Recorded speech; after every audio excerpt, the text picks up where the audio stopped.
Bom dia, boa tarde, boa noite. Não sei em qual horário você está ouvindo ou assistindo este conteúdo. Meu nome é Carla, da Prime CSC. Eu estou aqui hoje com uma querida, que é a Daniele Franco, uma amiga pessoal que tem conteúdo para falar que acho que não caberia em um único episódio. Essa pessoa, ela é incrível, inclusive antes da gente começar, quando ainda estávamos falando de roteiro, né, a dúvida era imensa, porque ela se encaixa em muitos temas, em muitas fases. Hoje nós tentamos seguir uma linha, né, que é a liderança, mas provavelmente vai acabar saindo, porque liderança também é um tema que abrange muita coisa. Mas essa querida, ela é incrível, o currículo dela precisa só, acho que 1 hora só para falar tudo que ela faz. Ela é muito generosa. Imagina. Master em PNL, coach minha pessoal, palestrante, pós-graduada em gestão de pessoas, ganhadora do selo social, e isso é algo assim que me chama muita atenção, Dani. E queria que você também completasse esse briefing que eu dei de você, colocasse também seu contato, sua rede social. Tá certo, vamos lá, Carla. Primeiro agradecer a vocês da Prime pelo convite, agradecer ao público que vai nos acompanhar. Então, eu tenho uma jornada aí de mais de 30 anos de experiência. Eu costumo brincar que eu falo, eu tô com 52 anos. Daí você fala, nossa, não parece. Eu brinco com o meu público, né? Aqui em Sorocaba eu estou há 32 anos, né? E quando eu tinha 18 aninhos, eu comecei a trabalhar lá em Botucatu, minha terra natal, em jornal. E não era uma aspiração, quero isso ou quero aquilo, eu queria trabalhar e ganhar meu dinheiro, né? E é claro, pessoas identificaram em mim essa veia comercial, essa veia relacional, né? Então com 18 anos eu trabalhava em jornal. Em menos de 1 ano eu recebi proposta de um outro jornal para ganhar mais. Enfim, e eu me mudei para cá, eu tinha 20 anos. De cara fui para shopping, porque eu não conhecia nada nem ninguém. Trabalhei na editora Globo, Credit Card, tudo área comercial. E com 22, 23 anos eu comecei a trabalhar com produção de jornal, gente. E foi uma jornada incrível. O meu cliente de mais tempo nessa área foram de 17 anos.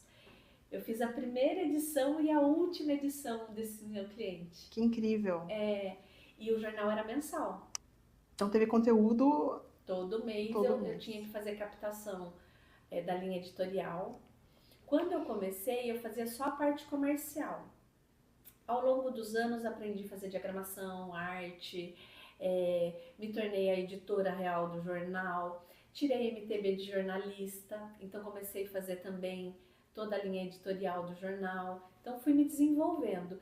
E uma coisa interessante, que tudo isso fui aprendendo com as pessoas e autodidata. Eu não tinha formação em publicidade, mas fiz uma carreira que eu considero uma carreira assim que me trouxe muitas coisas boas, me manteve, me sustentou por muitos anos.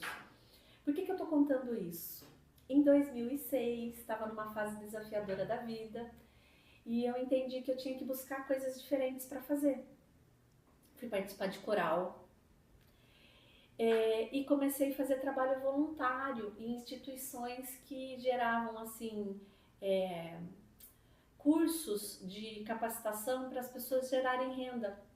Que interessante. Né? Então, aquele público mais simples mesmo, né? E o que eu pensei? Como que eu podia contribuir com essas pessoas? Então, esses locais, ONG, igreja, centro espírita, eles geram aí uma forma da pessoa entender que ela pode gerar renda, né? Artesanato, cozinha, alguma coisa. Só que não se fala nem de vendas e nem de atendimento ao cliente. Só da mão de obra, né? Exatamente. Então, assim, lá foi um desafio, né? E nesse desafio eu fui falando com as pessoas numa linguagem que elas pudessem entender por quê. São pessoas, na maioria, tem semi-analfabeta e algumas até analfabetas. Então é muito gratificante saber que a gente podia contribuir, provocar aí esse olhar, né? Ampliar essa visão para que eles pudessem ter melhores resultados. E nesse mesmo período, eu tinha uma sociedade no salão de beleza, não sei nem se você sabe disso. Acho que você chegou a comentar comigo. E eu comecei a treinar a minha equipe de salão de beleza. Então eu comecei a me desenvolver de forma voluntária e para minha equipe, dando treinamento, palestra, tal.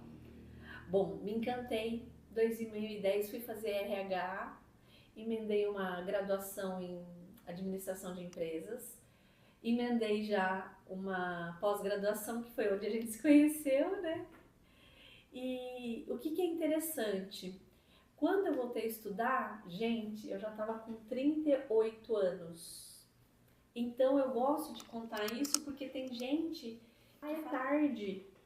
E hoje em dia, mais ainda, que eu encontro pessoas, conheço pessoas que aos 50, 60 anos, começando um curso de direito ou psicologia, são cursos longos, né? São. E eu admiro essas pessoas, enfim. E daí eu fiz a transição de carreira. Né? Levou um tempinho, um pé na publicidade, um pé no desenvolvimento de pessoas. Aliás, a minha primeira cliente, acho que pagante, né, era uma cliente do jornal. Ai, que legal. Eu sou muito grata, a Marisa da Teravida, da farmácia de manipulação. E depois disso, só cresceu, só aumentou os clientes, né? E estamos aqui hoje. Ah, que incrível, Dani. Eu até anotei aqui uma coisa que você falou, que é linguagem que a pessoa entende. Inclusive, isso foi o motivo que me fez procurar você na parte de coaching. Para quem não sabe, né, quando eu procurei a Dani Não quando eu fiz coaching com você, antes. Lembra daquele treinamento que nós fizemos? Sim. Aquele treinamento, ele marcou a minha fase de transição de analista para gestora. Foi o treinamento de PNL aplicado à comunicação, Exatamente. relacionamento interpessoal e liderança. Exatamente. Eu senti um baque ali muito grande, porque enquanto analista, eu construí um palco para mim. Então, eu brilhava, eu recebia os elogios, eu estava no centro das atenções. Quando eu comecei a liderar, eu senti um grande impacto na comunicação. No início, eu pensei que eu estava perdendo. Eu não via como algo bom, porque antes eu falava mitigar, incongruente. Ah, tá. Apresentava para diretores, né? E enquanto líder, eu falava com chão de fábrica. Então eu via que eu estava perdendo, eu não via como algo positivo. Então isso foi algo na minha mente que eu precisei ressignificar. Mas essa questão de linguagem, eu tive que aprender como que o meu time se comunicava, como que eu ia transferir o tanto que eu sabia para eles. E aquele seu treinamento ele foi fundamental para mim, para me guiar, e não só para me guiar, né? Mas para eu fazer aquela transição de mindset super necessária para que eu fosse ajudando o meu time a crescer e a aparecer no palco que eu criei. Porque hoje eu vejo que o líder, ele cria o palco, mas quem brilha ali, quem se apresenta, são os liderados. E aquele treinamento, ele foi muito importante na minha jornada de liderança. Eu quero te parabenizar pelo seguinte, porque acontece muito das pessoas assumirem cargo de liderança e se ela não estiver tão preparada, já vai ser um desafio. Mas se ela não buscar se aprimorar, ela prejudica muito o time. E quando o ego infla, que nem você falou, do palco, né? A gente tá falando de ego e eu entendo bem disso, que eu adoro um palco.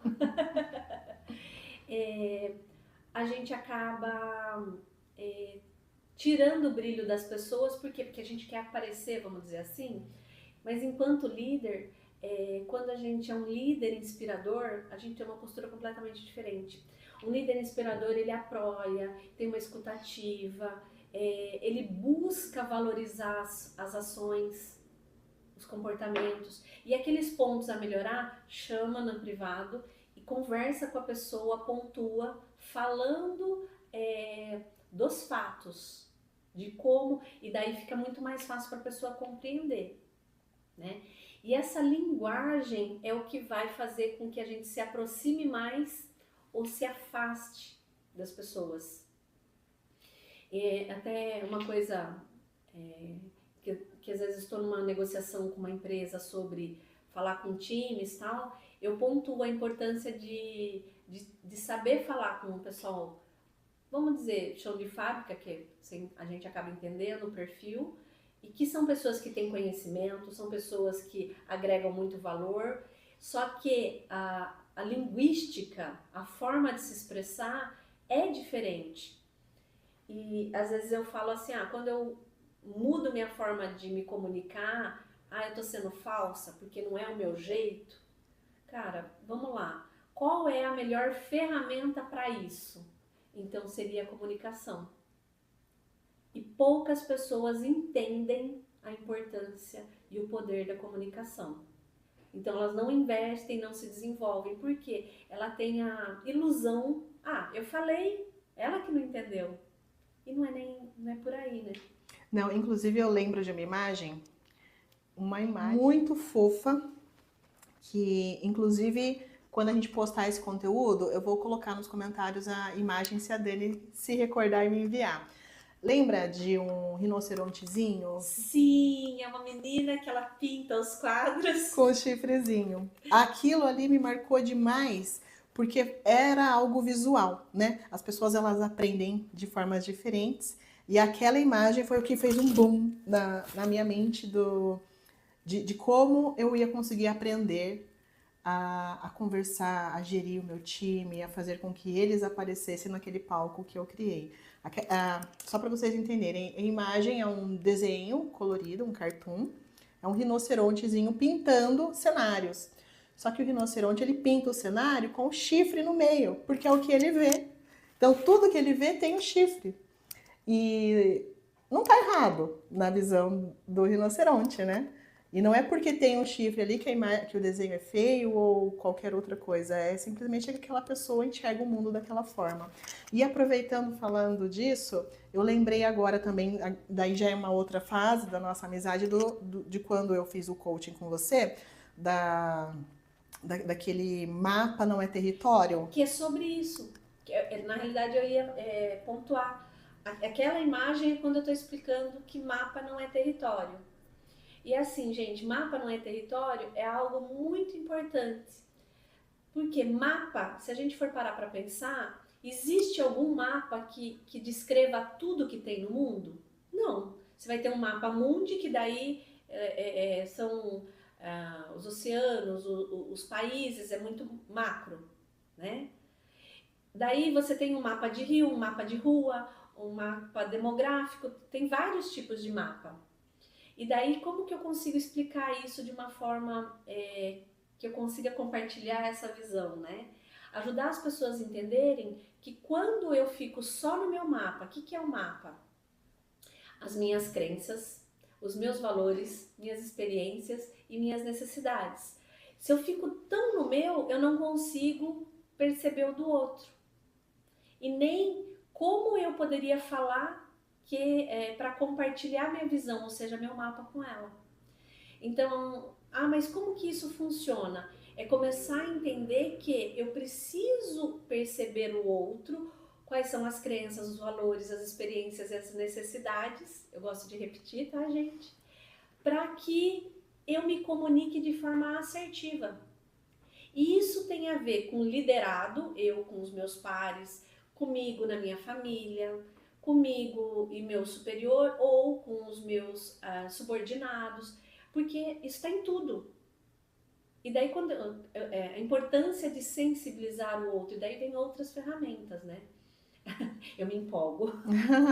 Mas essas ferramentas aí, a pessoa que está aqui nos ouvindo ou nos assistindo, ela só tem acesso se fechar um treinamento com você, né? Não libera o ouro, não. Não libera tudo. Olha, é uma coisa interessante. Às vezes surge alguém que fala assim, eu queria trabalhar com palestra, eu queria fazer treinamento, tal. E de verdade, Carla, eu passo meu conteúdo. Conteúdo que eu quero dizer, tipo, olha, você pode estruturar uma palestra dessa forma, daí eu passo lá o meu PowerPoint, alguma coisa. Porque se você lê a mesma coisa que eu, a forma como você vai passar é diferente. A sua interpretação. Então, assim, eu acredito que quanto mais a gente compartilha conhecimento, mais a gente pode viver melhor. E o que você está falando faz tanto sentido, porque eu vi o seu conteúdo, participei dos seus treinamentos e você falou de mapa e território e usou a imagem. O que ficou gravado para mim foi a imagem. Né? Eu não lembro de nada do mapa e território. O mapa e território eu fui lembrar de um outro momento, né? Não foi daquele. E realmente, você tem um material todo completo e você pode estar falando, passando ele para mim. Eu posso usar ele para falar o que eu sei e eu nunca vou falar igual a você. Até porque as suas experiências sobre aquilo são diferentes, né? Não só das suas experiências de vida, mas das suas experiências profissionais. E como palestrante também, eu não imagino quanto isso deva ter aí de valor. E passar conhecimento é algo tão incrível. E eu queria até que você comentasse um pouco dessa parte do seu passar conhecimento no trabalho social que você faz. Tá. Quando eu comecei em 2006, foi porque eu queria fazer coisas diferentes, queria contribuir de alguma forma. Com o passar do tempo, isso ficou mais claro para mim como que eu poderia contribuir com as pessoas e o meu porquê e o meu para quê. O meu porquê é, eu acredito e tem a ver com crença. Pode ser religiosa ou qualquer outro tipo de crença, mas no caso aí tem a ver com a minha crença espiritual, minha crença no cristianismo, que é Jesus. Porque Jesus falou, amar ao Pai sobre todas as coisas e ao próximo como a si mesmo. E não tem como chegar ao Pai se não for através de mim. E qual é o legado de Jesus, na minha percepção? É servir ao próximo. Se você não entende que servir a Deus é servir ao próximo, tem alguma coisa que você precisa olhar com mais cautela, com mais calma. Porque Deus não precisa de nada nosso. Quem que precisa de nós? Os outros. Então, assim, essa crença me rege. Que só tem como eu ser feliz, só tem como eu crescer, me desenvolver através do outro. Quando eu falo através do outro, é de forma positiva. Não para explorar o outro. Claro. Né? Então, quanto mais eu fizer pelo outro, mais eu estou fazendo por mim. Ah, Dani, mas dá para fazer só trabalho voluntário? Não, gente, eu tenho que pagar as contas, né? Quando é através do outro, tem que ser de forma estruturada. E eu tenho alguns critérios, tá, Carla? Eu criei os meus critérios. Os meus critérios estão dentro de instituições de ensino, ONGs, onde pessoas que talvez não teriam acesso ou condições para investir num trabalho comigo. Eu sou da opinião que a gente tem que ensinar a pescar. Ah, Dani, só ensinar a pescar? Não, às vezes a gente precisa fazer uma campanha, alimento, remédio, roupa, sim.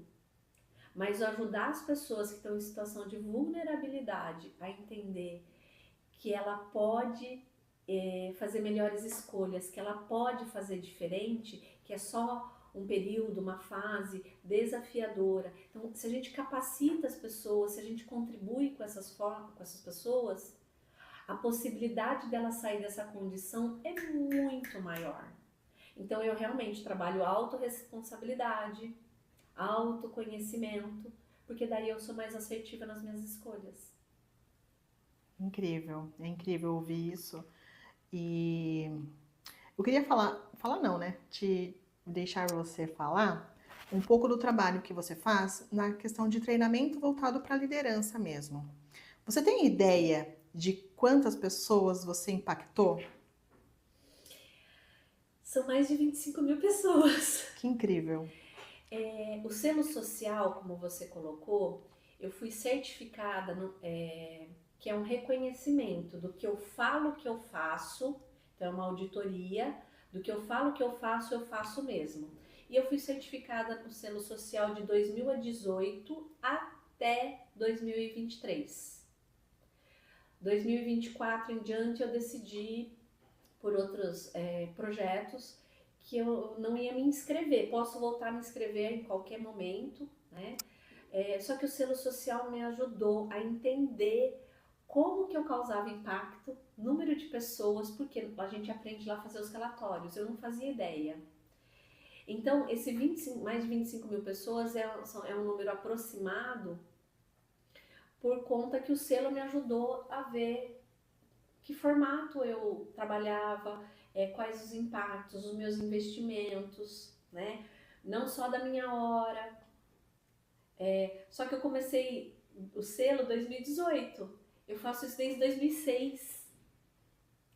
E paralelo ao trabalho voluntário, eu vou para as empresas. E falando da sua pergunta em relação à liderança, né?